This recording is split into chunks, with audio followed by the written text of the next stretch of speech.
أعوذ بالله من الشيطان الرجيم بسم الله الرحمن الرحيم قال الملأ الذين استكبروا من قومه لنخرجنك يا شعيب والذين آمنوا معك من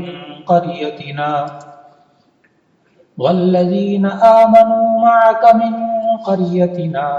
أو لتعودن في ملتنا قال أولو كنا كارهين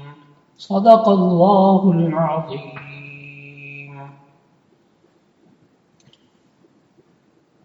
قرآن مجید کے مضامین کے خلاصے کے سلسلے میں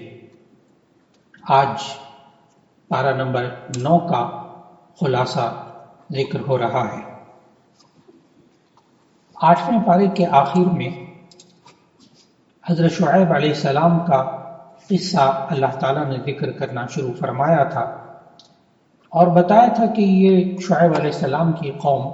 ناپتول میں کمی کرتی تھی، زمین میں فساد پھیلاتی تھی اور راستے میں بیٹھ جاتے تھے اور لوگوں کو گمراہ کرتے تھے۔ شعیب علیہ السلام کی قوم کی باقی باتیں آج 9ویں پارے کے آغاز میں بیان ہو رہی ہیں۔ حضرت شعیب علیہ السلام نے اپنی قوم کی برائیوں اور فتنہ و فساد پر جب روک ٹوک شروع کی تو ان کے سرداروں نے دھمکی دی اور یوں کہا، اے شعیب، ہم تمہیں اور جو لوگ تمہارے ساتھ ایمان لائے ہیں ان کو اپنی بستی سے نکال دیں گے، اور یا دوسری صورت یہ ہے کہ تم بھی ہمارے دین میں شامل ہو جاؤ۔ حضرت شعیب علیہ السلام نے جواب دیا کہ ایسا نہیں ہو سکتا، باقی تم نے جو کچھ کرنا ہے کر لو، ہم اللہ پر توکل اور بھروسہ رکھتے ہیں اور وہی فتح دینے والا ہے۔ ان مختلف انبیاء کرام کے قصے بیان کرنے کے بعد اللہ تعالیٰ نے تمام جتنے بھی قوموں نے انبیاء علیہ السلام کو جھٹلایا ان کے بارے میں اپنا دستور یہ بتایا۔ ان آیات میں اللہ تعالیٰ نے ہمیں سمجھایا کہ ہم انہیں ہر طرح سے سمجھانے کی کوشش کرتے ہیں، کبھی کبھی تنگی اور تکلیف میں بھی مبتلا کر لیتے ہیں کہ شاید وہ اللہ کی طرف رجوع کر لیں، لیکن جب یہ قومیں نرمی یا سختی کسی بھی طریقے سے نہیں سمجھتے تو ہم انہیں اچانک اپنے عذاب میں گرفت میں لے لیتے ہیں اور انہیں پتہ بھی نہیں چلتا۔ پھر ان آیات میں ان قصوں کے آخر میں نبی صلی اللہ علیہ وسلم کو تسلی دی گئی کہ یہ بستیاں جن کے کچھ احوال ہم آپ کو سناتے ہیں ان کے پاس ان کے رسول واضح نشانیاں لے کر آئے، پھر ایسا نہ ہوا کہ اس بات پر ایمان لے آتے جسے وہ پہلے جھٹلا چکے تھے۔ اس طرح اللہ تعالیٰ کافروں کے دلوں پر مہر لگا دیتا ہے۔ پھر اس کے بعد 9ویں پارے میں اللہ تعالیٰ نے موسیٰ علیہ السلام کے قصے کو تفصیل سے ذکر فرمایا۔ موسیٰ علیہ السلام کو جو معجزات دیے گئے ان کا بھی ذکر کیا، اور یہ بھی ذکر کیا کہ فرعون اور اس کی قوم یعنی قبطیوں نے بنی اسرائیل کو غلام بنا رکھا تھا اور ان پر ظلم کے نئے نئے طریقے آزماتے تھے۔ بنی اسرائیل اس زمانے میں مصر آئے تھے جب ان کے شہر اور گاؤں شدید قحط کی لپیٹ میں آ گئے تھے، یہاں تک کہ ان کا شمار مصر کی بڑی اقوام میں ہونے لگا تھا۔ پھر مختلف فرعونوں نے اپنے اپنے دور میں انہیں ظلم و ستم کا نشانہ بنانا شروع کیا۔ حضرت موسیٰ علیہ السلام بنی اسرائیل کو بدترین غلامی سے رہائی دلا کر ان کے اپنے وطن یعنی ارض مقدس میں لے جانا چاہتے تھے۔ اسی لیے حضرت موسیٰ علیہ السلام نے فرعون سے مطالبہ کیا تھا کہ بنی اسرائیل کو میرے ساتھ بھیج دو۔ جب حضرت موسیٰ علیہ السلام نے فرعون کے سامنے یہ دعویٰ کیا کہ میں رب العالمین کی طرف سے رسول بن کر آیا ہوں، تو فرعون نے مذاق کے طور پر کہا کہ اچھا، اگر واقعی تم اپنے دعوے میں سچے ہو تو کوئی معجزہ دکھاؤ۔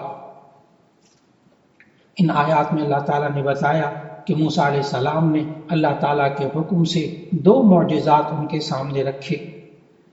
فرعون اور آل فرعون نے دیکھا کہ موسیٰ علیہ السلام نے اپنی لاٹھی زمین پر ڈال دی، جو دیکھتے دیکھتے ایک خوفناک اژدہے کی صورت اختیار کر گئی۔ پھر اس کے بعد کی آیات میں موجود ہے کہ حضرت موسیٰ علیہ السلام نے اپنا ہاتھ باہر نکالا تو اس سے ایسا نور نکلا جس سے ارض و سما کے درمیان روشنی ہو گئی، جسے ید بیضاء کا معجزہ کہتے ہیں۔ یہ دو معجزے سامنے آنے کے بعد فرعون کو یہ خطرہ لاحق ہو گیا تھا کہ کہیں لوگ حضرت موسیٰ علیہ السلام پر ایمان نہ لائیں، اس لیے آیات میں بتایا گیا کہ اس نے اپنے مشیران خاص سے کہا کہ یہ موسیٰ تو ایک جادوگر ہے جو تمہارے اس ملک پر قبضہ جمانا چاہتا ہے، لہذا تم مجھے مشورہ دو کہ کیا کرنا چاہیے۔ اللہ تعالیٰ نے آیات میں بتایا کہ ان لوگوں نے کہا کہ ہمارے ملک میں بڑے بڑے ماہر جادوگر ہیں، ان سب کو جمع کر لیا جائے تاکہ وہ ایک مجمع عام کے سامنے موسیٰ علیہ السلام کو شکست دے دیں۔ چنانچہ یہی کیا گیا۔ آیات میں بتایا اللہ تعالیٰ نے کہ ایک مخصوص میدان اور معین دن میں مصر کے ہزاروں لوگ جمع ہو گئے۔ ان جادوگروں کے جواب میں حضرت موسیٰ علیہ السلام نے اپنا معجزہ دکھایا تو سارے جتنے بھی جادوگر تھے بے اختیار سجدے میں گر گئے۔ اور ان آیات میں اللہ تعالیٰ نے اس واقعے کی تفصیلات بتاتے ہوئے بتایا کہ جادوگروں نے موسیٰ علیہ السلام کے سامنے اپنی رسیوں کو ڈال دیا، وہ رسیاں سانپ بن گئے،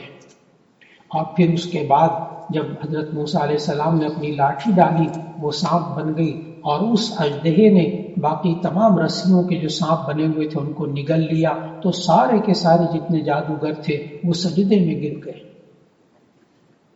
جب وہ سجدے میں گر گئے، یہاں ذہن میں رکھنا چاہیے کہ اللہ تعالیٰ نے بتایا کہ ان سب جادوگروں نے ایمان قبول کیا۔ ان کے ایمان قبول کرنے پر فرعون کو بہت غصہ آیا، اس نے دھمکیاں دی، اور ان دھمکیوں کا ذکر بھی اللہ نے ان آیات میں کیا کہ اس نے کہا کہ میں تمہیں ان کھجور کے درختوں میں پھانسی دے دوں گا، اور پھر تمہیں معلوم ہوگا کہ کون زیادہ عذاب دینے والا ہے۔ لیکن اس کے باوجود فرعون کے تمام جادوگر انہوں نے اتنا پختہ ایمان قبول کیا تھا کہ وہ فرعون کی دھمکیوں کے سامنے بالکل مرعوب نہیں ہوئے۔ پھر اگلی آیات میں فرعون اور اس کی قوم کی جانب سے حضرت موسیٰ علیہ السلام کی دعوت کے جواب میں مسلسل تکبر، سرکشی اور جب ظلم و ستم اور اس کا سلسلہ جاری رہا تو اللہ تعالیٰ نے بھی پھر اس بنی اسرائیل فرعون آل فرعون کو یکے بعد دیگرے مختلف عذابوں اور آزمائشوں میں مبتلا کیا۔ آیات میں اللہ تعالیٰ نے بتایا کہ پہلا عذاب تو یہ تھا کہ اللہ نے ایسا طوفان بھیجا جس سے ان کی کھیتیاں تباہ ہو گئیں۔ فرعون اور اس کی قوم پر اللہ کے مسلسل عذابوں میں سے دوسرا عذاب یہ آیا کہ اللہ تعالیٰ نے ٹڈیوں کے دل بھیجے جو درختوں کے پتے تک کھا گئے۔ تیسرا عذاب فرعون اور اس کی قوم پر اللہ نے یہ نازل کیا کہ اس قدر چچڑیاں پیدا ہو گئی کہ انہوں نے جمع شدہ غلے کو ناقابل استعمال کر دیا۔ چوتھا عذاب اللہ تعالیٰ نے مینڈک اتنے زیادہ کر دیے کہ ان کی زندگی کو اجیرن کر دیا۔ پانچواں عذاب فرعون اور اس کی قوم پر اللہ تعالیٰ نے یہ کیا کہ ان کی نہروں، کنووں اور مٹکوں کا پانی جو تھا وہ خون میں تبدیل ہو گیا۔ یہ سب عذاب آتے رہے، لیکن یہ قوم بڑی عجیب و غریب کہ جب کوئی عذاب آتا تو موسیٰ علیہ السلام کے سامنے آہوزاری کرتے، عہد و اقرار کرتے کہ اگر اللہ نے اس عذاب سے نجات دے دی تو ہم ایمان لے آئیں گے، لیکن جب عذاب ٹل جاتا تو پھر وہی کچھ کچھ کرنے لگتے جو پہلے کر رہے ہوتے تھے۔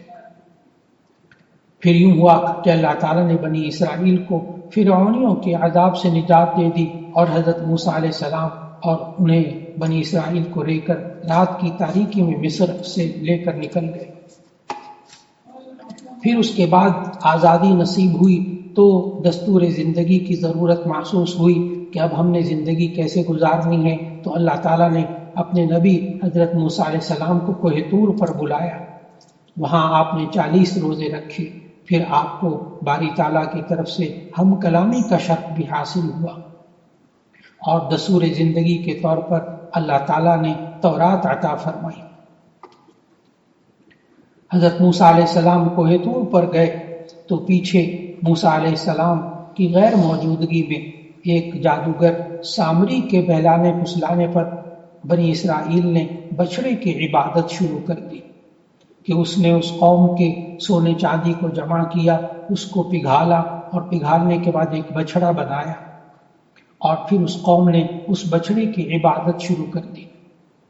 حضرت موسیٰ علیہ السلام واپس تشریف لائے تو ان کو مشرکانہ عادتوں سے بہت دکھ ہوا اور انہوں نے منع کیا، لیکن یہ یہود کی قوم، یہ اسرائیلی قوم، یہ بڑی عجیب و غریب تھی۔ یہ بار بار پھسل جاتے تھے، بار بار لغزشیں کرتے تھے، اور ان کی عادت تھی کہ وعدے کرتے تھے اور بھلا دیتے تھے۔ ان کی 7 عادتیں اللہ تعالیٰ نے ان آیات کے اندر بتائی کہ ان بنی اسرائیل کی عجیب و غریب عادتیں یہ تھیں کہ نمبر 1 تو یہ کہ یہ بات بات پر پھسل جاتے تھے، اور دوسری ان کی یہ تھی کہ وعدہ کرتے تھے اور بھلا دیتے تھے،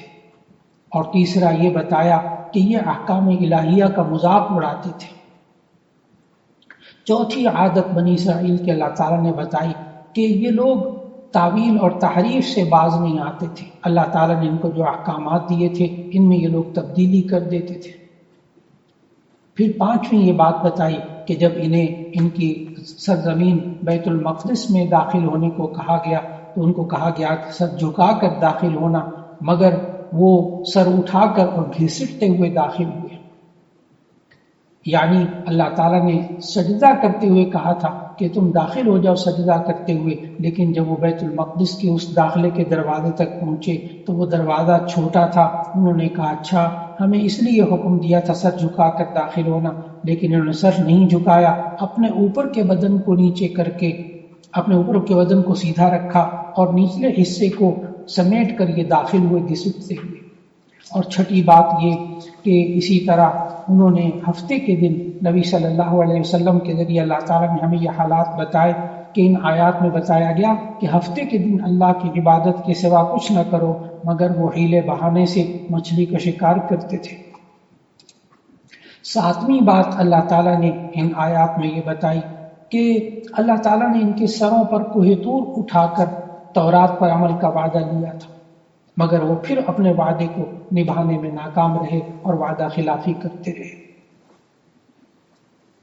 یہ تمام واقعات سورہ اعراف میں موجود، اور پھر اللہ تعالیٰ نے ہمیں سمجھایا کہ انسانوں کو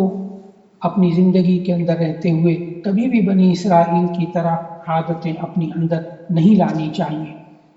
کہ ان کی بری عادتوں کی وجہ سے ہی یہ سارے کے سارے مسائل ان کی زندگی میں آتے رہے۔ پھر اس کے بعد کی آیات میں اللہ تعالیٰ نے بتایا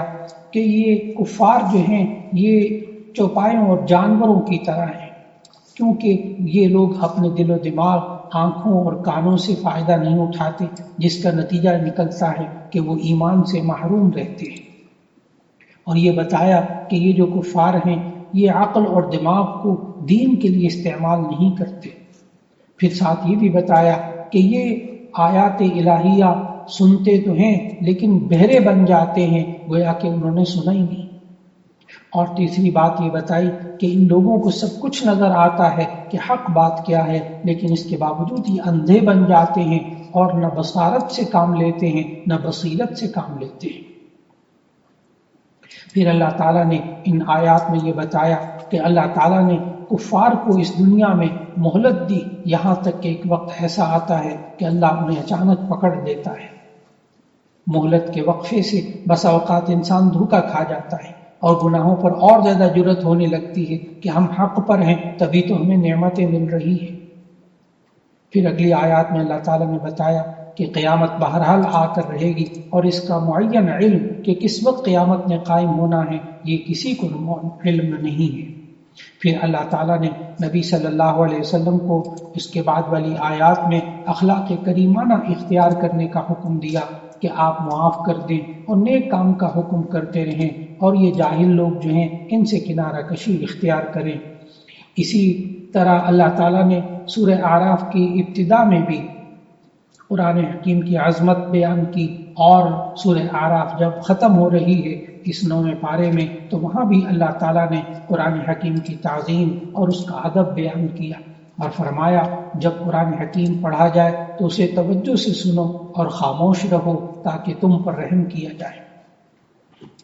سورہ اعراف کے اختتام کے بعد سورہ انفال شروع ہوتی ہے۔ سورہ انفال یہ ترتیب توقیفی کے اعتبار سے 8ویں سورت ہے، یعنی قرآن مجید کی ترتیب سے، اور نازل ہونے کے اعتبار سے یہ سورت نمبر 88 ہے۔ یہ مدنی سورت ہے اور اس کی آیات کل 75 ہیں اور 10 رکوع ہیں۔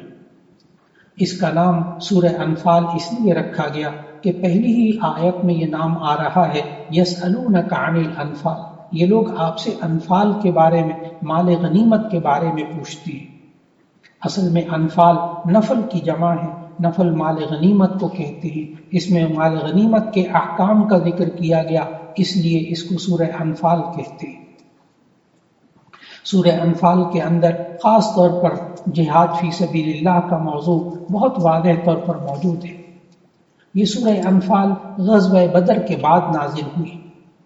یہ غزوہ بدر اس تاریخ اسلام میں ہونے والے غزوات کی بنیاد اور یہ ابتدائی غزوہ تھا۔ اس غزوے میں اللہ کی نصرت کا دیکھتی آنکھوں سے مشاہدہ کیا گیا اور ایک چھوٹے سے لشکر نے اپنے سے کئی گنا بڑے لشکر کو ذلت سے دوچار کیا۔ سورہ انفال کی ابتدا میں مال غنیمت کا حکم بیان کیا گیا کہ اس کی تقسیم کے بارے میں مسلمانوں میں باہم اختلاف ہو گیا تھا۔ پھر اللہ تعالیٰ نے ان آیات میں بتایا کہ مؤمنین کی صفات کیا ہوتی ہیں۔ مؤمنین کی 5 صفات اس میں بیان کی گئی۔ نمبر 1، ان کے اندر اللہ کی خشیت ہوتی ہے، یہ لوگ اللہ سے ڈرتے ہیں۔ نمبر 2، تلاوت قرآن یہ لوگ کرتے ہیں جس سے ایمان میں اضافہ ہوتا ہے۔ تیسری مومن کی صفت یہ بتائی کہ یہ رحمان پر توکل کرتے ہیں، یعنی اللہ پر بھروسہ کرتے ہیں۔ چوتھی خصوصیت ایمان والوں کی یہ بتائی کہ یہ نمازوں کی حفاظت کرتے ہیں، نماز پابندی سے پڑھتے ہیں، اس کے آداب کے مطابق اسے ادا کرتے ہیں۔ اور 5ویں خوبی ایمان والوں کی ان آیات میں یہ بتائی کہ یہ اللہ کے بندوں کے ساتھ احسان کرتے ہیں، اچھا سلوک کرتے ہیں۔ مومنین کی 5 صفات بیان کرنے کے بعد پھر اللہ تعالیٰ نے غزوہ بدر کی تفصیل بیان کی۔ سورہ انفال کی خصوصیات میں سے ایک اہم خصوصیت مفسرین یہ لکھتے ہیں کہ اس میں اللہ تعالیٰ نے ایمان والوں کو یا ایھا الذین آمنوا کہہ کر 6 بار پکارا ہے، اے ایمان والو۔ سورہ انفال کے اندر وہ 6 جگہیں جہاں یا ایھا الذین آمنوا آ رہا ہے، وہ پہلا تو آیت نمبر 15 میں ہے، جس میں اللہ تعالیٰ نے فرمایا، اے ایمان والو، جب تم میدان جنگ میں کافروں سے ٹکراؤ تو ان سے پیٹھ مت پھیرنا، منہ مت پھیرنا، یعنی ان کا مقابلہ کرنا۔ دوسری جگہ جہاں یا ایھا الذین آمنوا آ رہا ہے وہ آیت نمبر 20 میں۔ اللہ تعالیٰ نے فرمایا، اے ایمان والو، اللہ اور اس کے رسول صلی اللہ علیہ وسلم کے حکم کی اطاعت کرو اور اسے سن کر پھر منہ نہ پھیرو، اعراض نہ کرو۔ پھر تیسری وہ جگہ آیت نمبر 23 میں ہے جہاں یا ایھا الذین آمنوا کہہ کر خطاب فرمایا، اے ایمان والو، اللہ اور اس کے رسول صلی اللہ علیہ وسلم کا حکم مانو جب وہ تمہیں ایسے کام کی طرف بلائیں جس میں تمہاری زندگی ہے۔ پھر وہ چوتھی جگہ جہاں یا ایھا الذین آمنوا فرمایا وہ سورہ انفال کی آیت نمبر 27 ہے۔ فرمایا، اے ایمان والو، اللہ اور اس کے رسول صلی اللہ علیہ وسلم سے خیانت نہ کرو اور آپس کی امانتوں میں بھی جان بوجھ کر خیانت نہ کرو۔ پھر 5ویں جگہ جہاں سورہ انفال میں یا ایھا الذین آمنوا کہہ کر خطاب فرمایا وہ آیت نمبر 29 میں ہے کہ اے ایمان والو، اگر تم اللہ سے ڈرتے رہو گے تو وہ تمہیں فرقان عطا کرے گا، تمہیں گناہ سے دور کر دے گا اور تمہیں بخش دے گا، اور اللہ بڑے فضل والا ہے۔ پھر 6ٹھی جگہ سورہ انفال میں کہ جہاں اللہ نے ایمان والوں کو یا ایھا الذین آمنوا کہہ کر فرمایا یہ آگے جا کر 10ویں پارے میں آئے گا، آیت نمبر 46 میں، کہ اے ایمان والو، جب کسی جماعت سے تمہارا مقابلہ ہو تو ثابت قدم رہو اور اللہ کو بہت یاد کرو تاکہ تم کامیاب ہو جاؤ، اور اللہ اور اس کے رسول صلی اللہ علیہ وسلم کے حکم پر چلو، اور آپس میں جھگڑا نہ کرنا ورنہ تم بزدل ہو جاؤ گے اور تمہاری ہوا بھی اکھڑ جائے گی، اور صبر سے کام لو، اللہ صبر کرنے والوں کے ساتھ ہے۔ پھر 9ویں پارے میں سورہ انفال کے اندر اللہ تعالیٰ نے مزید احکامات دیے اور فرمایا کہ ایسی جماعت کبھی شکست دوچار نہیں ہو سکتی جو دشمن کے مقابلے میں ثابت قدم رہے۔ دوسرا حکم ان آیات میں سورہ انفال کے اندر دیا کہ وہ جماعت کبھی شکست نہیں کھاتی جو اللہ اور اس کے رسول صلی اللہ علیہ وسلم کے احکامات پر عمل کرنے والی ہو۔ اور تیسری بات یہ بتائی کہ وہ کبھی مسلمان شکست نہیں کھاتے، وہ قوم سب سے مضبوط اور طاقتور قوم بن جاتی ہے جو کہ اپنے نبی کی دعوت پر لبیک کہنے والی ہو، جس میں دلوں کی زندگی اور عزت و سعادت کا راز پوشیدہ ہو۔ اور چوتھی بات یہ بتائی کہ وہ سب سے مضبوط ترین اور طاقتور قوم ہوتی ہے جو نہ دین میں خیانت کرتی ہے نہ دنیاوی حقوق کی ادائیگی میں خیانت کرتی ہے۔ اور پانچویں خوبی اللہ تعالیٰ نے سورہ انفال کے اندر بتائی کہ مضبوط اور طاقتور تم جب بن سکتے ہو کہ سب سے بڑھ کر یہ ہے کہ وہ خوف خدا اور تقوی کی صفت اختیار کرتے ہوں۔ اور چھٹی بات یہ بتائی کہ وہ قوم بڑی مضبوط قوم ہوتی ہے جو کہ ہر وقت اللہ کا ذکر کرتی رہتی ہے۔ ساتویں بات یہ بتائی کہ وہ قوم مضبوط ترین قوم ہوتی ہے جس کا کلمہ ایک ہوتا ہے۔ اور آٹھویں بات یہ بتائی کہ وہ قوم مضبوط ہوتی ہے کہ جس کی صفوں میں کامل اتحاد ہوتا ہے۔ اور 9ویں بات سورہ انفال میں یہ بتائی کہ وہ نفسانی اور گروہی تنازعات اور اختلافات میں مبتلا نہیں ہوتے، تو وہ قوم یقیناً مضبوط قوم ہوتی ہے جو کبھی شکست نہیں کھاتی۔ اللہ تعالی ہمیں ان باتوں پر عمل کرنے کی توفیق عطا فرمائے، اور جن باتوں پر اللہ تعالیٰ نے ہمیں حکم دیا کہ ان باتوں سے تم نے رکنا ہے، اللہ تعالیٰ ان سے ہمیں باز آنے کی توفیق دے، تو یقیناً مسلمان آج بھی دنیا کی سب سے مضبوط اور طاقتور قوم بن سکتی ہے۔ وآخر دعوانا ان الحمد للہ رب العالمین۔